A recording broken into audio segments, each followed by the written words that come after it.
is agreed to. The other senators wish to vote. If not, by a vote of 57 ayes and 43 nays, the motion to reconsider the motion and vote cloture on the nomination of Patricia Ann Millett is agreed to. Mr. President, Majority Leader. I raise a point of order that the vote on cloture under Rule 22 for all nominations other than that for Supreme Court of the United States is by majority vote. Under the rules, the point of order is not sustained. I appeal the ruling of the chair and ask for the yeas and nays. Is there a sufficient second? Mr. President, parliamentary inquiry. The Republican leader will state the parliamentary inquiry. Is it correct that under the bipartisan provisions of S-Res 15 adopted earlier this year, that post-cloture debate time on a district court nomination is limited to 2 hours before an up or down vote is required under the rules?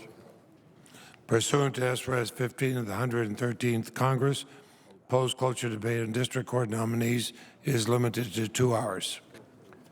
Further parliamentary inquiry, Mr. The senator will state it.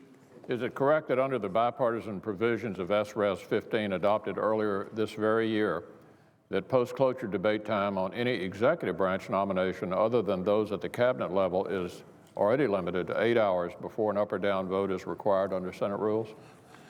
Pursuant to S-Res 15 of the 113th Congress, post-cloture debate on any nomination to the executive branch, which is not a level 1 position, is set forth in Title V, United States Code, Section 5312, is limited to 8 hours. Nays. Is there a sufficient second? There is a sufficient second. Mr. President, The Republican leader. one other parliamentary inquiry. When the Senate's rules were amended and a new standing order on consideration of nominations was established earlier this year, the Majority Leader and I engaged in a colloquy to announce that no further rules changes would be considered unless under the regular order and through the action of the Senate Rules Committee. Would the Chair confirm that currently the rules of the Senate provide that a proposal to change the Senate rules would be fully debatable unless 2/3 of the senators present and voting voted to invoke cloture, which would mean 67 senators voting in the affirmative if all 100 voted? The Republican leader is correct. Further inquiry, it's my understanding that prevailing on an appeal of the ruling of the chair would change Senate precedent on how nominations are considered in the Senate and effectively change the procedures of application of the Senate rules. How many votes are required to appeal the ruling of the chair in this instance? A simple majority of those voting is required. A simple majority of those senators present and voting is required. So I'm correct that overturning the ruling of the chair requires a simple majority vote. The senator from Kentucky is correct. The Majority Leader has appealed from the decision of the chair. The question is, shall the decision of the chair stand as the judgment of the Senate? Yeas and nays are requested. Is there a sufficient second? There appears to be a sufficient second. There is a sufficient second. The clerk will call the roll. Mr. Alexander. On. The Senate will be in order. The Senate will be in order. Are there other senators who wish to vote? If not, on this vote, the yeas are 48, the nays are 52. The decision of the chair is not sustained. The Republican leader. Mr. President, I make a point of order that nominations are fully debatable under the rules of the Senate unless 3/5 of senators chosen and sworn have voted to bring debate to a close. Under the precedent just set by the Senate, cloture is invoked at a majority. Therefore, I appeal the ruling of the chair and ask for the ayes and nays. The chair has not yet ruled. So under the precedent set by the Senate today, November 21st, 2013, the threshold for cloture on nominations, not including those to the Supreme Court of the United States, is now a majority. That is the ruling of the chair. I appeal the ruling and ask for the yeas and nays. The Republican leader appeals from the decision of the chair. The question is now, shall the decision of the chair stand as the judgment of the Senate? Ask for yeas. The yeas and nays requested. Is there a sufficient second? There is. The yeas and nays are ordered. The clerk will call the roll. Mr. Alexander. Ms. Ayotte. The Senate will be in order.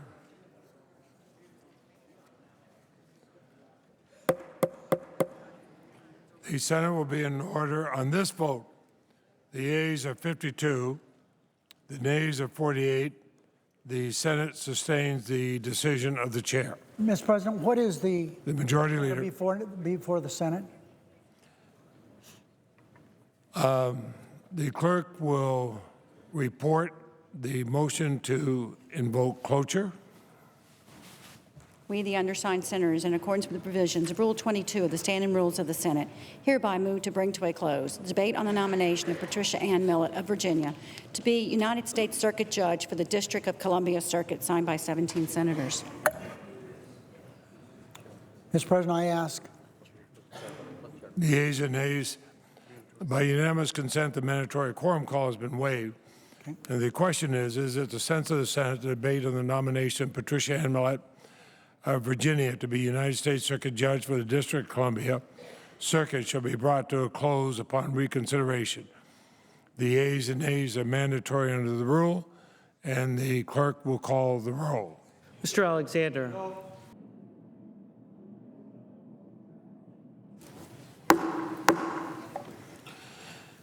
On this vote, excuse me, on this vote, the yeas are 55, the nays are 43. 2 senators responded present. Upon reconsideration, the motion is agreed to. Mr. President, The majority leader. I have 9 unanimous consent requests for committees to meet during today's session of the Senate. They've been approved by me and Senator McConnell. I ask unanimous consent these requests be agreed to, and these requests be printed in the record.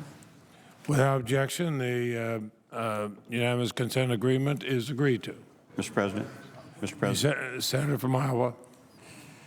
Mr. President, I want to take just a few minutes first to congratulate our leader, Senator Reid, for leading the Senate finally into the 21st century.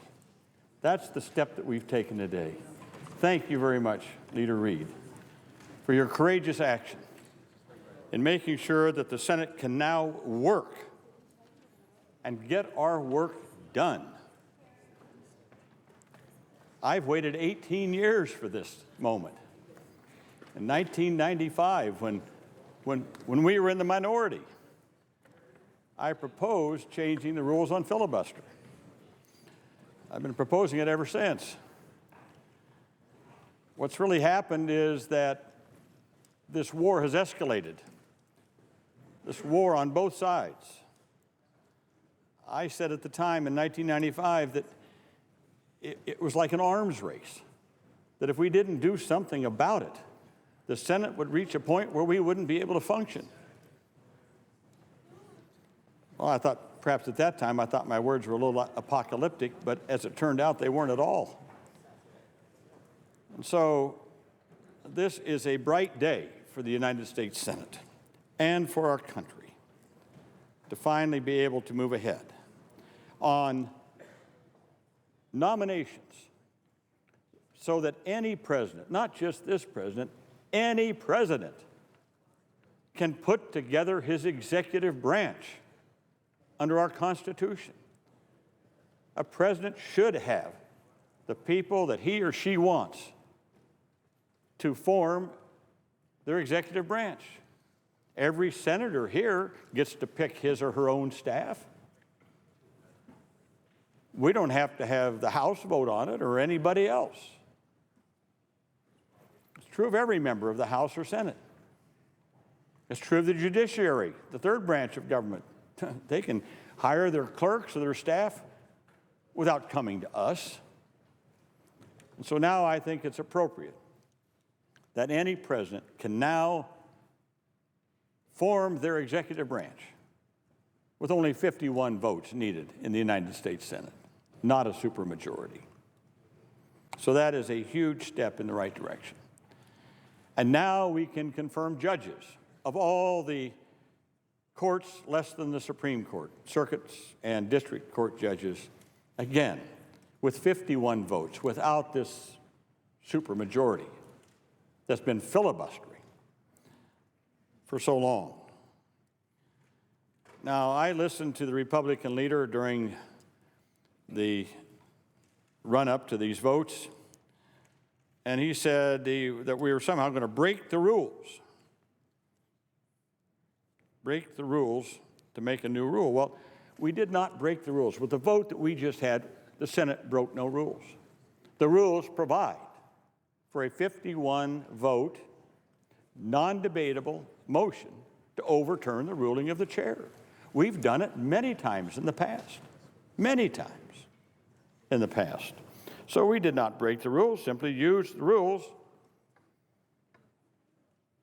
to make sure that the Senate could function and that we can get our nominees through. I like what the writer Gail Collins said in her column this morning in the New York Times about these rules changes. She's had a lot of good things here, but she talked about how we were calling it the nuclear option. And she proffered that, probably called that because some think changing the rules here is worse than nuclear war. But it's not. It's not. It's time that we change these rules. And the Republican leader earlier said it was the Democrats who started this. The Democrats started this. It reminds me of a schoolyard fight between a couple of adolescents. And the teacher's trying to break it up. And this kid says, no, he hit me first. No, the other one says, no, he hit me first. No, he stepped on my toe first. No, he got in my road first. Who cares who started it? It's time to stop it. Even if I accept the fact that Democrats started it, maybe they can prove that we did. Possible, way back when. Well, it's escalated. It turned from a punch here and a punch there to almost extreme fighting. It got to the point where we can't function. Just on nominations alone, we've had 168 nominations since 1949. I kind of picked that date because that's when all this filibuster stuff kind of really started. 168. 82 of those have been under this president. 82. So that's why I mean, it's not worth it to talk about who started this. Fine. If they want to say the Democrats started, I'll say fine, we started it. But it's escalated and gone beyond all bounds. As I said, in 1995, it's turned into an arms race. So it's time to stop it. And that's what we did this morning with this vote. We took a step in the right direction. In 2008, Norman Ornstein, who is a congressional scholar, wrote about the broken Senate, our broken Senate, how we couldn't function. But you can go back even beyond that. In 1985, my first year here, Senator Thomas Eagleton, my neighbor to the south, said that the Senate is now in a state of incipient anarchy. I think we had something like 20 or 30 filibusters in the Congress before that. So this has been escalating over a long period of time. And it was time to stop it. And that's what we did this morning. So I say this is a big step in the right direction. But now we need to take it another step further, and that is to change filibuster on legislation. We need to change it as it pertains to legislation. Now, for example, we just had the spectacle of a bill that I reported out of our committee, unanimous, Republicans and Democrats, passed the floor of the House unanimously, comes to the Senate. One senator held it up for 10 days, stopped everything for 10 days. And guess what? It finally passed by unanimous consent. Should one senator be able to stop things around here like that? So it's time to move ahead, to get rid of the legislature, at the same time to protect the right of the minority to offer amendments that are relevant and germane, to debate them, and to have a vote on them. Not that they should win it, but the minority should be able to offer, debate, and have a vote on relevant and germane amendments to legislation. I proposed 18 years ago a formula that, quite frankly, was first proposed by Senator Dole many, many years before that. And that was on a cloture vote to end a filibuster, the first time had to be 60 votes. Then you could wait 3 days, file a new petition with the requisite signatures, and at that time you'd need 57 votes. And then, if you didn't have 57 votes, you could wait 3 more days, file a new petition on the same bill or amendment, and then it would require 54 votes. If you didn't have 54, then you would wait 3 days, file a new petition, then you needed 51 votes.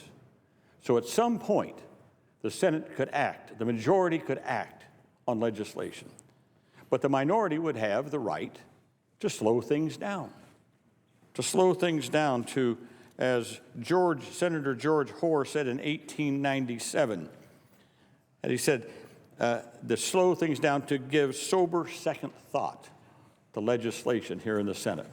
Sober second thought. Not to stop it, not to block it. Slow things down, yes. Give second thought. Maybe things shouldn't be rushed into. I understand that. Maybe things should be amended. The minority ought to have that right to offer those amendments. Not just spurious amendments, but amendments that are relevant and germane to the legislation. But ultimately, 51 should decide in this Senate on how we proceed, what we vote on, and the outcome of the vote. So I hope that the vote today leads the Senate to adopt such an approach in January of 2015. When the new Senate comes in, there'll be a new Congress. I hope at that point that the Senate, I won't be here for it, but I hope the Senate will then take that next step of cutting down on the blatant use of the filibuster on legislation. So if of the action just taken here today, here's what I predict. I predict the sky will not fall, the oceans will not dry up, a plague of locusts will not cover the earth, and the vast majority of Americans will go on with their lives as before. But I do predict that our government will work better. A president will be able to form an executive branch. Our judiciary will function better. And the U.S. Senate will be able to move qualified nominees through the Senate in a more responsible manner. So, Mr. President, this is a good day for the Senate, a good day for our nation. The Senate now enters the 21st century. And again, I congratulate Leader Reid for bringing the Senate forward. A courageous action. I compliment all my fellow senators who upheld that vote, overruling the ruling of the chair, so that from now on we only need 51 votes to close debate and move nominations and judges through the United States Senate. I yield the floor. The senator from Michigan. I would just ask unanimous consent that after the senator from Iowa is recognized, and I believe he is going to be recognized, that I then be recognized for up to 20 minutes. Without objection. Mr. President, The senator from Iowa. we didn't have a chance to debate the change in rules, and we should have had. So I'm going to speak now on some things that I think should have been said before we voted. Not that it would have changed the outcome, but because we ought to know what we're doing before we vote rather than afterwards. So I'll spend a few minutes discussing what the majority leader just did on the so-called nuclear option. Unfortunately, this wasn't a new threat. Over the last several years, every time the minority leader has chosen to exercise its rights under the Senate rules, the majority has threatened to change the rules.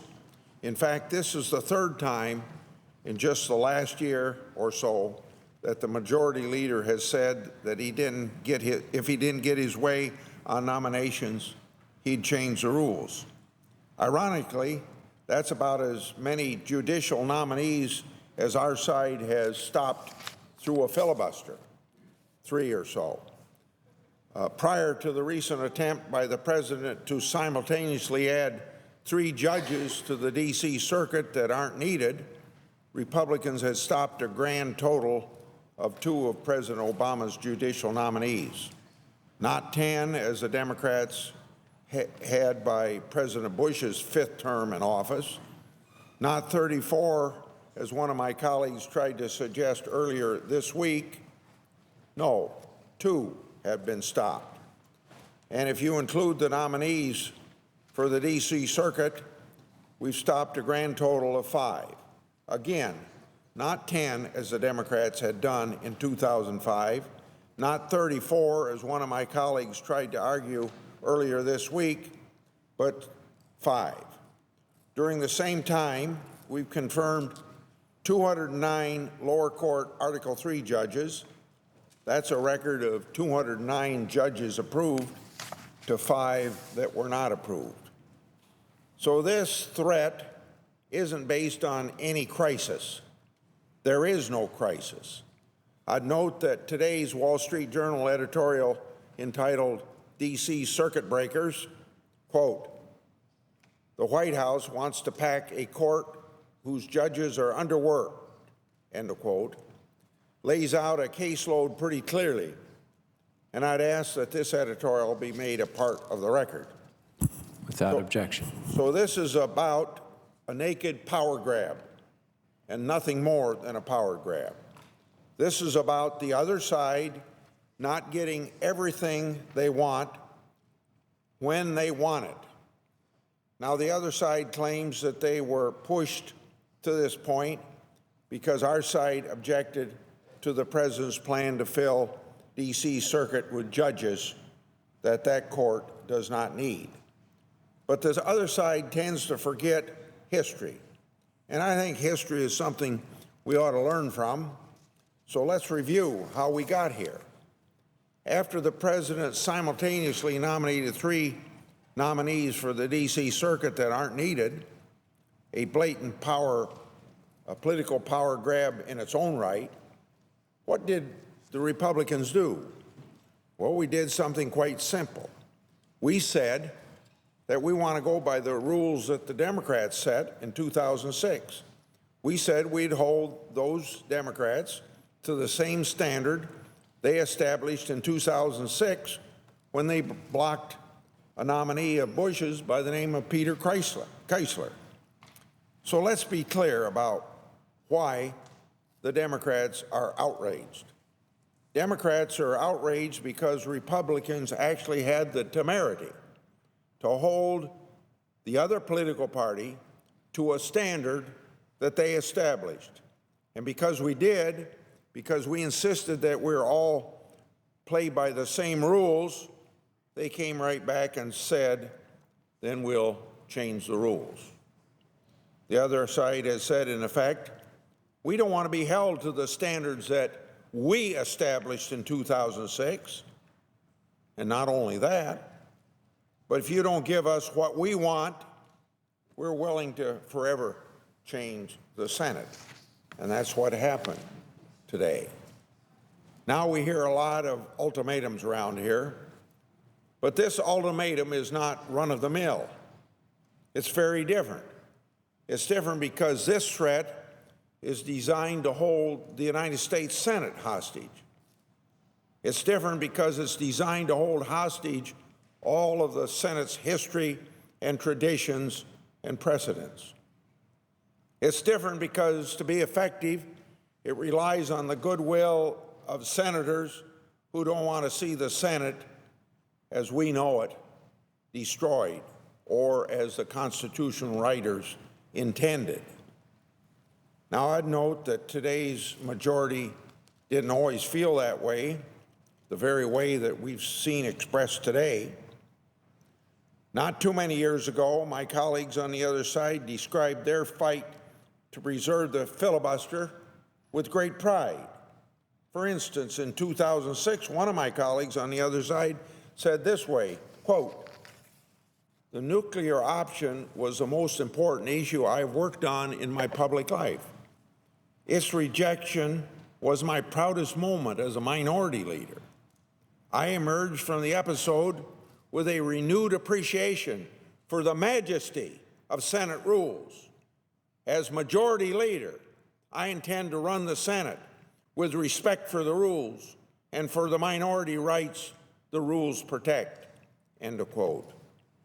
In 2005, another of my Democrat colleagues had this to say, quote, "Today, Republicans," referring to when Republicans were in the majority, so I'll start the quote again. "Today, Republicans are threatening to take away one of the few remaining checks on the power of the executive branch by their use of what has become known as the nuclear option. This assault on our traditions of checks and balances and on the protection of minority rights in this Senate and in our democracy should be abandoned. Eliminating the filibuster by nuclear option would destroy the Constitution's design of the Senate as an effective check on the executive," end of quote.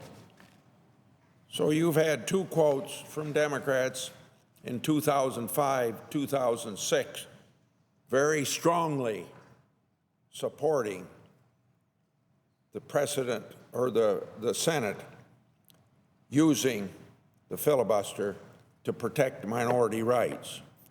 But then they were in the minority, now they're in the majority, and the tradition of the Senate doesn't mean much. I have another quote from late Senator Byrd, 2005, quote, "And I detest this mention of a nuclear option, the constitutional option. There is nothing constitutional about it, nothing," end of quote. But of course, that was way back then, just 6, 7 years ago, when today's majority was in the minority, and there was a Republican in the White House. Today, the shoe is on the other foot. Today, the other side is willing to forever change the Senate because Republicans have the audacity to hold them, the majority party of today, to their own standard. But why? Why would the other side do this? There clearly isn't a crisis on the D.C. Circuit. The judges themselves say that if we confirmed any more judges, there wouldn't be enough to go around. And it's not as if all of these nominees are mainstream, consensus picks, despite what the other side would have you believe that they are somewhat mainstream. Take Professor Pillar, for instance. She has written this about motherhood, quote, "Productive rights, including rights to contraception and abortion, play a central role in freeing women from historically routine conscription into maternity," end of quote. Now, is that mainstream? She has also argued this about motherhood, quote, "Anti-abortion laws and other restraints on reproductive freedom not only enforce women's incubation of unwanted pregnancies, but also prescribes a vision of a woman's role as mother and caretaker of children in a way that is at odds with equal protection," end of quote. Is that mainstream? And what about her views on religious freedom? She argued that the Supreme Court of Hosanna Tabor Evangelical Lutheran Church, which challenged the so-called ministerial exception to employment discrimination, represented a, quote, "substantial threat to American rule of law," end of quote. Now get this. After she says that, the Supreme Court rejected her view 9-0, and the court held that, quote, "it is impermissible for the government to contradict a church's determination of who can act as its ministers," end of quote. Do my colleagues really believe mainstream America thinks churches shouldn't be allowed to choose their own ministers? I could go on, but I hope you get the picture. The point is this: voting to change the Senate rules is voting to remove one of the last meaningful checks on the president, any president, and voting to put these views on this important court. So I ask again, why would the other side do this? It is nothing short of complete and total power grab. It is the type of thing that we've seen again and again out of this administration and their Senate allies. And you can sum it up this way: do whatever it takes. You can't get Obamacare passed with Republican support? Do whatever it takes. Pass it at 7 a.m. on Christmas Eve with just Democrat votes. If you can't get all of your side to support Obamacare, do whatever it takes. Resort to things like the Cornhusker kickback. You lose your 60th vote on Obamacare due to a special election. Do to whatever it takes. Ram it through anyway using reconciliation. The American people don't want to be taxed for not buying health care. Do whatever it takes.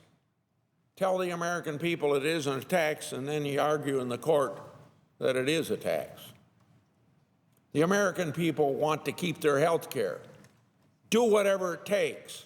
Promise them, quote, if you like your health care, you can keep it, end of quote, and then issue regulations making it impossible. Your labor allies want out from under Obamacare. Do whatever it takes. Consider issuing them, labor, a waiver from the reinsurance tax. You can't find consensus nominees for the National Labor Relations Board. Do whatever it takes. Appoint them when the Senate isn't even in session. You can't convince Congress to adopt your gun control agenda. Do whatever it takes. Issue some executive orders. You can't convince moderate Democrats to support cap and trade fee increases. Well, do whatever it takes. Do the same thing through EPA regulation. Frustrated that conservative groups' political speech is protected under the First Amendment. Do whatever it takes. Use the IRS to harass and intimidate those same conservative groups. Frustrated when the court stands up for religious freedom and issues a check on Obamacare contraception mandate. Do whatever it takes. Stack the D.C. Circuit Court in your favor. Frustrated when the court curbs your power on recess appointments. Do whatever it takes. Stack the D.C. Circuit with your favorite appointees, people that are ruling in your favor. Worried that EPA's regulation on cap and trade fee increases might get challenged in the court. Do whatever it takes.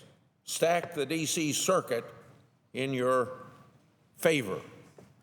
Frustrated because Senate Republicans have the nerve to hold you to the same standards you established during the last administration. Do whatever it takes. Change the rules of the United States Senate.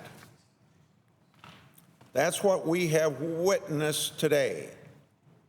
Nothing but an absolute power grab.